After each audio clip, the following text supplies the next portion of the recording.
রাজ্য কমিটির মিটিং গেছে কালকে আমাদের 22 তারিখে। এই মিটিংয়ে আমাদের সর্বভারতীয় সভাপতি কমরেড ওষুধ ধাওয়ালে, ডাক্তার ওষুধ ধাওয়ালে তিনি উপস্থিত ছিলেন প্রথম থেকে শেষ পর্যন্ত।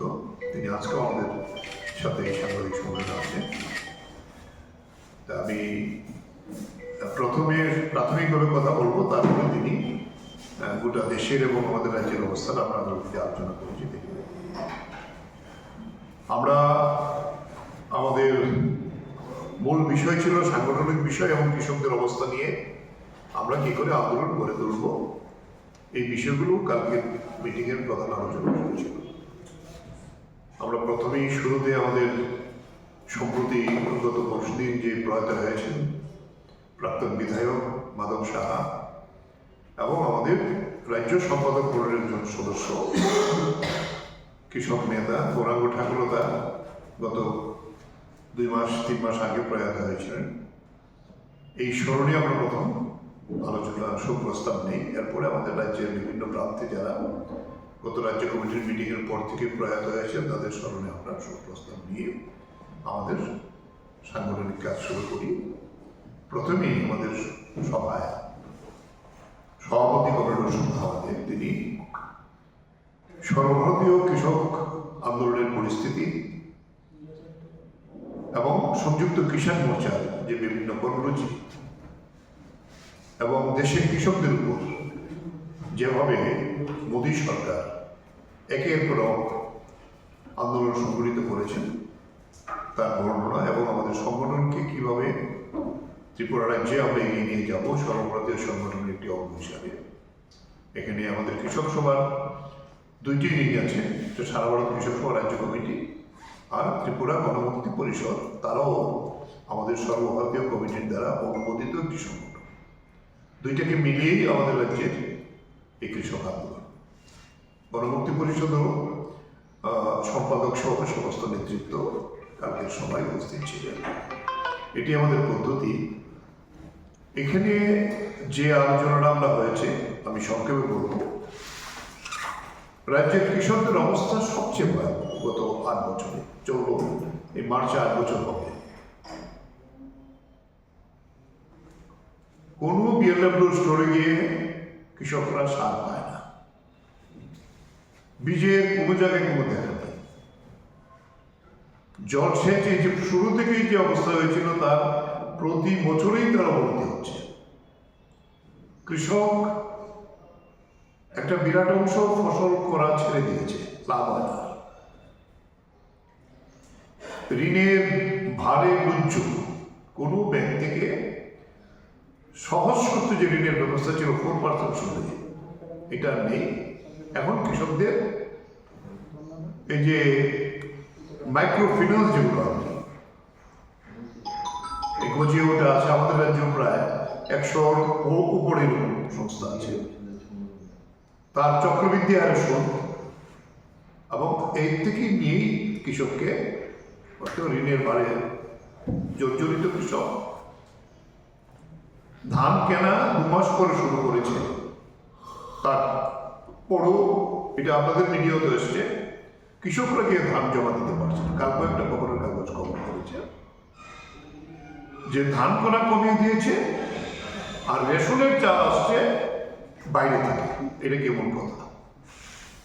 বলে এই জায়গায় দাঁড়িয়ে আমরা বলবো যে আমাদের সাংগঠনিক বিষয় তো আছে, যে সবচেয়ে বড় কাজ হইল আমাদের এই কৃষকের সমস্যাকে আমরা আন্দোলন করেছি এবং স্থানীয় স্তরে এবং রাজ্য স্তরেও এই আন্দোলন সংগঠিত করার জন্য আমাদের কালকে সিদ্ধান্ত হয়েছে।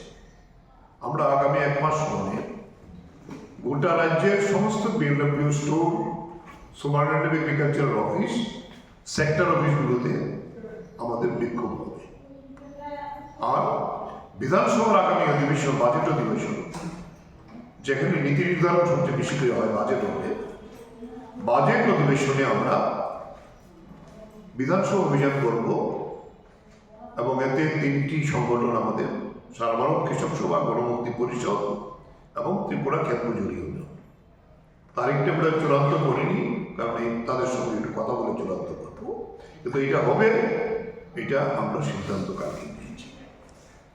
আর এত আক্রমণ সন্ত্রাস এখনো আছে, 10 থেকে 12 খানি রাবার বাগান বিলোনিয়া উদয়পুরে পুড়িয়ে দিচ্ছে। গতকালকে রাত্রেও এরকম একটি ঘটনা ঘটেছে, জুলাই মারিয়ে গেছে। বলে সেই জায়গায় দাঁড়িয়ে আমরা বলবো যে কৃষকের এই যে ফসলের উপর আক্রমণটা, এটা তার উপর আক্রমণ এসে আরো খারাপ। তাহলে এই পরিস্থিতির মধ্যে দাঁড়িয়ে আমরা এটাই বলবো যে আমাদের কৃষক সভার সভ্য সংগ্রহ, কৃষক সভার সম্মেলন, কৃষক আন্দোলন তৈরি করার কাজ আমাদের করতে হচ্ছে।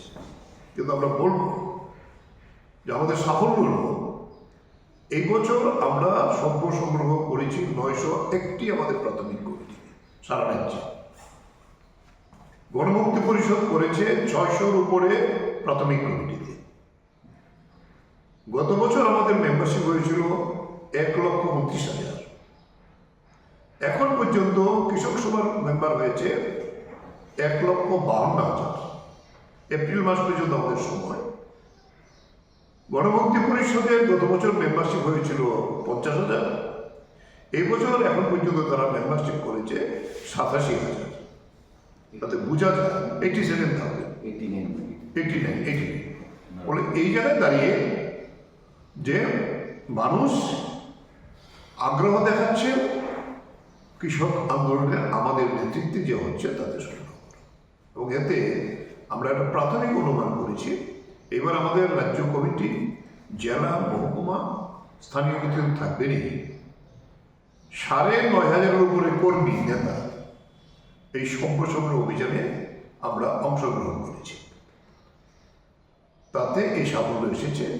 তাই কৃষকরা একটা নতুন দিশা নিয়ে কাজ করতে চায়, এবং এর মধ্যে আমরা আমাদের জেলা সম্মেলন পর্যন্ত করেছি। 901টি প্রাথমিক সম্মেলন হয়েছে, 199টি আঞ্চলিক কমিটি হয়েছে, এবং 23টি মহকুমা কমিটি হয়েছে, 8টি জেলা সম্মেলন আমরা সমাপ্ত করেছি। রাজ্য সম্মেলন আমরা বিভিন্ন কারণেই করতে পারিনি। আমরা কালকেই সিদ্ধান্ত নিয়েছি আগামী আগস্ট মাসে, মাঝে বৃষ্টির সিজন, আমরা আমাদের রাজ্য সম্মেলন আগরতলাতে করব। চূড়ান্ত বিষয়টা পরবর্তী সময়ে ফাইনাল হবে। এবং এই হলো আমাদের সাংগঠনিক অবস্থাটা। আমি এখন বলবো আমাদের সভাপতি অশোক ধাওয়ালে, ডক্টর অশোক ধাওয়ালে